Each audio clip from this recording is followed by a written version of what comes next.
আপনি কি জানেন কৃত্রিম বুদ্ধিমত্তার ভবিষ্যৎ এখন মানুষের মস্তিষ্ক থেকে অনুপ্রাণিত? পরিচিত হন স্পাইকিং ব্রেন 1.0 এর সঙ্গে। আজকের এআই যেমন চ্যাট জিপিটি সব নিউরন একসাথে চালায়, এতে এনার্জি বেশি খরচ হয় আর ডেটাও লাগে প্রচুর। কিন্তু স্পাইকিং ব্রেন 1.0 আলাদা।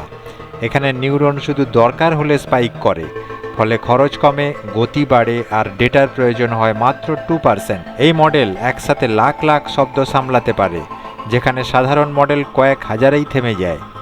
চীনের নিজস্ব মেটা এক্স জিপিইউতে তৈরি হওয়ায় বিদেশি হার্ডওয়্যারের ওপর নির্ভর করতে হয় না, আর গতির দিক থেকে অনেক ক্ষেত্রে 100 গুণ দ্রুত। স্পাইকিং ব্রেন 1.0 শুধু আরেকটা এআই নয়, এটা মস্তিষ্ক অনুপ্রাণিত এক নতুন জাত, এনার্জি সাশ্রয়ী, দ্রুত আর স্মার্ট। ভবিষ্যতের কৃত্রিম বুদ্ধিমত্তা কি তবে আমাদেরই মস্তিষ্কের মতো হবে? এরকমই আরও ইনফরমেটিভ ভিডিও পেতে চ্যানেলটি সাবস্ক্রাইব করুন এখনই।